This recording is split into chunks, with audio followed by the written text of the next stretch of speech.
What's up, everybody? ChazzCoin. Tonight we're going to talk about centralized exchanges versus decentralized exchanges. So the exchange versus the DEX. I feel like DEX is really what DEX, Decentralized Exchange, is what it stands for. They called the centralized exchange the CEX, but it just seems weird to me, so I don't really do it. But they call, most of the time you're going to hear DEX for the decentralized exchange, and I want to talk about the differences between the two of them, and so that we understand what they are and kind of how they work. And there's some really cool things here. I didn't understand what a DEX was for a long time. All right. Then I started to realize when I got into a DEX that I didn't even really understand what a centralized exchange truly was underneath the hood. Far more simple than I really realized. Sometimes I want to overcomplicate things in the technology world, but then when you break down what it actually is and what it does, it's really not complicated at all. It's just very basic building blocks on top of each other. So let's switch over to my famous web view. And this is just a little article that I brought up from Google that just says, understanding cryptocurrency exchanges, the centralized exchange versus the decentralized exchange. And the key part here between the two of them is really a centralized exchange is just that. It's centralized. So let's take Coinbase, for example, here. All right, so the Coinbase Pro has their own exchange. Now, everything going on goes through their server, their platform, their wallets, their accounts, their everything. They own it. So when I drop in, let's just pretend $1 million in cash to come in here and trade crypto. What I'm really doing is I'm giving them $1 million, and they say, all right, we're going to put that in one of our accounts, and then we're going to give you access to that. All right. And this is a key thing here. You do not own that $1 million anymore. It's in their account, and if they want to lock it, they can. Now, is this legal and blah, blah, blah? We can go into the controversy of it all, but it happens all the time. Especially then, you buy Bitcoin, let's pretend, all right? And you own now $500,000 in Bitcoin. Well, what if they lock that account? You don't own that wallet, okay? They own the wallet. It's a custodial wallet where you just put your money into it, and they leash you the account. Do you own the secret key to it? This is the key part to a kind of a wallet system and the crypto world. There's a public address and a private address. And the private address is really a secret key. It's like a password. And you don't want anybody to have it. And if you don't have it, you don't own the account. And you don't have the secret key for any of your cryptos inside of an exchange. They do. They hold all of it. They have access to all of it. They can do whatever they want with all of it. And in reality of things, usually it's just one crypto address with everybody's account in it. So it's like 1 billion Bitcoin sitting in this one address. And then in a database, they say, you own this much of that. And then they distribute to it that way. So you really don't have access to the direct wallet. It's not yours. You don't own it. You just have access to it. Now, you can get mad at me and tell me, oh, you're downing on it and blah, blah, blah. Look, I use exchanges all the time, all right? I have accounts on everything, including Coinbase Pro. I have money in Coinbase Pro right now. I prefer not to keep majority of my holdings there, and I do not keep my crypto there, like all of it, not even half of it, like 5 to 10% of it sits in a centralized exchange. I've read too many stories about people getting their crap locked up, and I'm not dealing with that. It scares the crap out of me, and I don't even have a whole lot of money in there, but it just concerns me, like we're walking into this world of the decentralized world of money and finance, and you have a centralized exchange, great services, fantastic. It's been the primary way to do this for a decade now, but they ultimately have control. And the point of crypto is to gain back the control. All right, so that's where the DEX came in. And, okay, so let's just finish up real quick. You put your money in here. You can see that over here, if you saw on the left-hand side, if I had logged in, you would see pretty much, hey, up here at the top, this is how much money you have in whatever account, your USD or whatever it is. And you can select different markets here. And this is just saying like, hey, Bitcoin to USD. All right, so Bitcoin to US dollar trading. And then at that point, you can come in here, you can say, I want to sell, or I want to buy or sell. I want to buy Bitcoin. I want to buy this much US dollar worth of Bitcoin. You can do it at a market price, execute. Centralized exchanges are truly great for two things. All right. And they're actually like the most crucial for one thing that you cannot get away from. And pretty much the DEX is like, this is like the one killer of a DEX. But ultimately, the centralized exchange is good for two things. One is liquidity.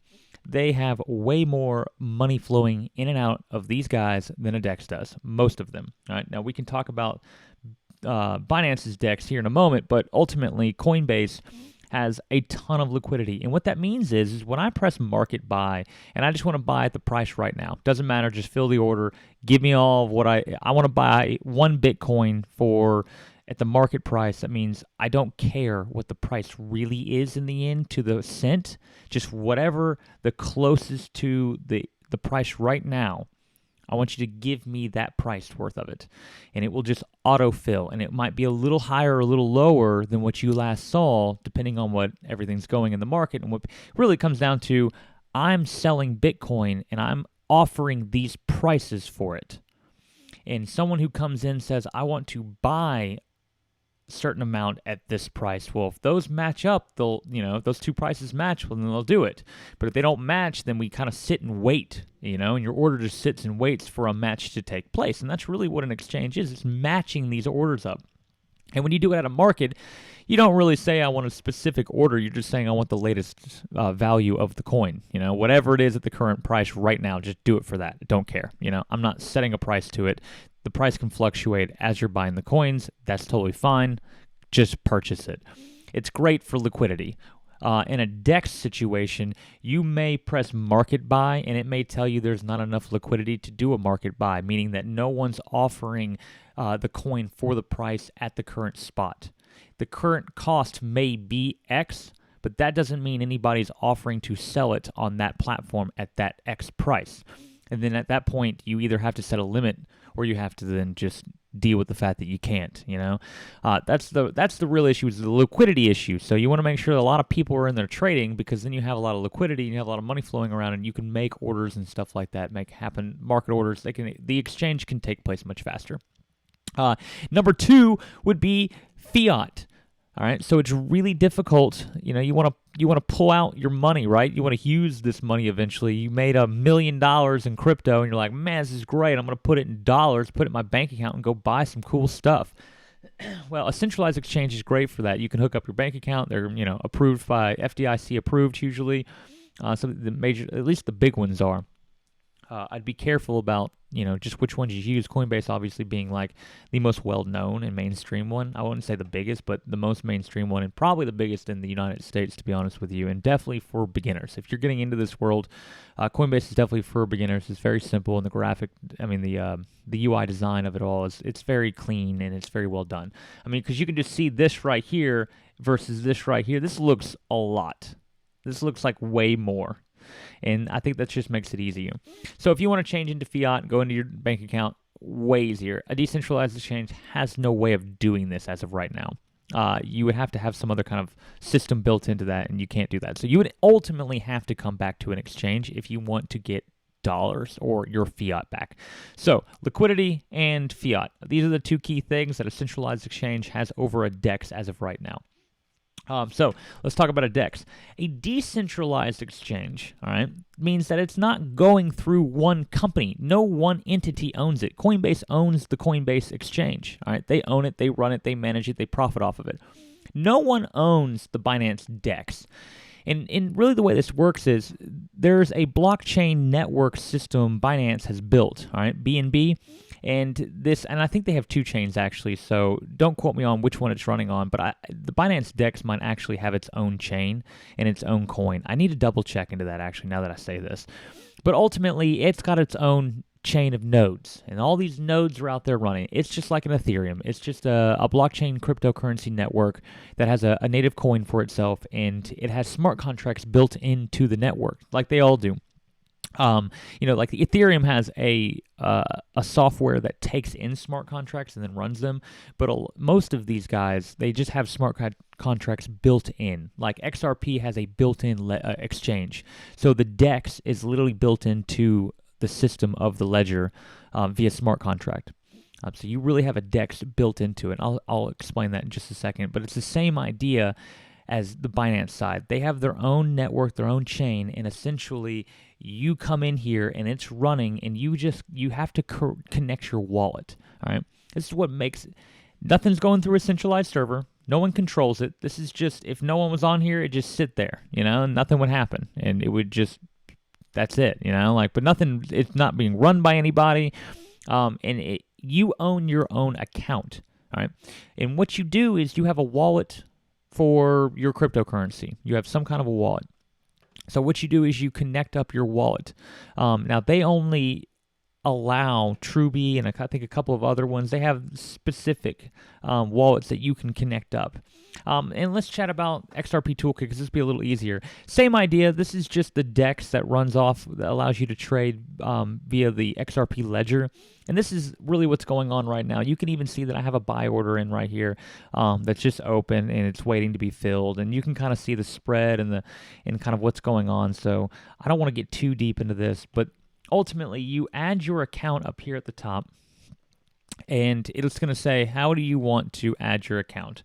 All right, you want to use a ledger, you want to use a Kobo, a Vault account, you want to use Zoom, or do you just want to put your address in? All right, I use Zoom, so I'll just say connect to Zoom, and I'll end up taking a picture of this with my Zoom app, and then it will connect in, and then boom, you got your account here, and you can come over here, you can see you got how much XRP, I've got some dollars sitting in Bitstamp, and then I sent all my Tua Labs over to my other account. You can kind of see some latest transactions.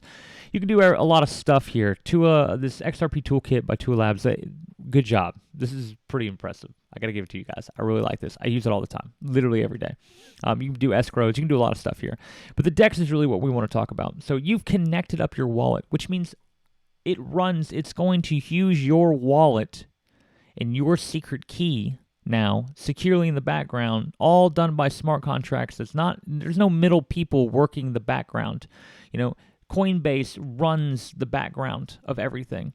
There's nobody running it. The ledger's running it. It's all code. It's all smart contracts that are built into the system to just do this for you automatically at a very, very low cost. Okay, there's a transaction fee, but on the XRP ledger, it is so unbelievable. It's not even a full penny. Not even a full penny. It's like a quarter of a penny, if that. It's like a 1/12 of a penny or some crap. It's really, really tiny. And ultimately, every transaction you make. So when I say I want to buy something at the market level or something like that, all it does is put the order out. When the order then gets filled, it's going to take it out of your wallet, and it's going to use the key you give it to do the transaction. All right, and then you just disconnect your wallet, but there's no custodial, company in the background running this. Now, I can hold dollars, and really you're holding it through a trust account, and I don't want to really go through that into what that means, but ultimately you need another party that is trusted, that allows you to hold dollars in their system, essentially, and they kind of give you a IOU basis of it. So like if I hold 53 cents of US dollar in Bitstamp, it means that Bitstamp, the exchange, is a centralized exchange, just like Coinbase. They have an account set up for people to hold dollars into just for the XRP ledger.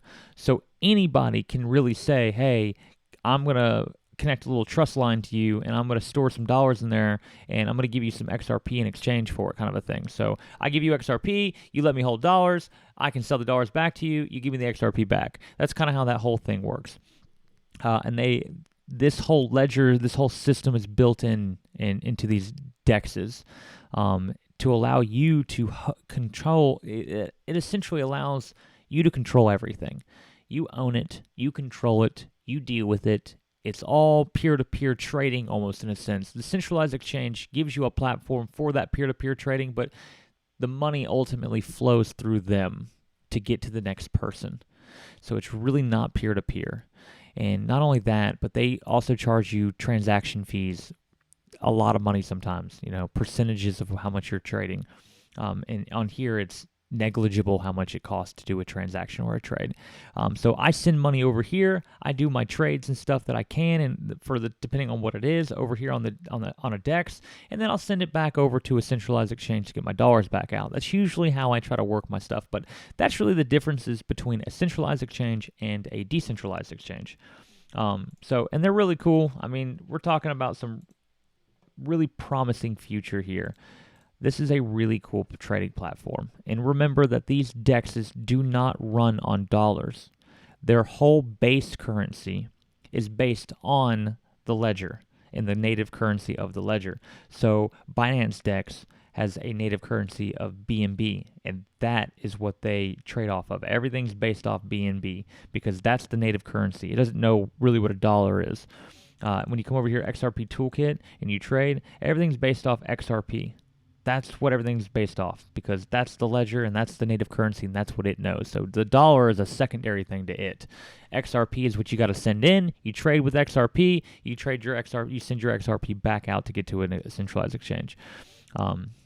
Rather than a centralized exchange where you can literally just put dollars in there and trade and and exchange everything with dollars. Not the same concept. You have to have some kind of crypto. So usually you're going to end up coming into a centralized exchange and coming out of a centralized exchange, and all the middle part can be on a decentralized exchange until further notice. Now, the day that you can just pay for things with your crypto via your wallet changes a lot of things. That may you just come in through one and you never have to go back out. Cool future to have there. That's really the main thing here. And I'll leave you with the last little bit here. While a centralized exchange can offer good liquidity, DEXs can provide greater anonymity for individual investors and revolutionary hedge trade systems, which were not possible on centralized exchanges. So it really just depends on what it is you are trying to get out of your trading and how much you're trading and what it is you're trading. I mean, that's what it comes down to. But that's the basis behind the two of these. All right, so one's controlled by an entity, an organization, or a company, and one is not. It just lives on the network, and it's peer-to-peer, and you own and control everything. So those are really the key differences here. I hope that you learned a nice amount. Make sure you like and subscribe for me. That would be fantastic. And I'm going to come back with some more content. I appreciate it. Thank you very much. And until next time, see you.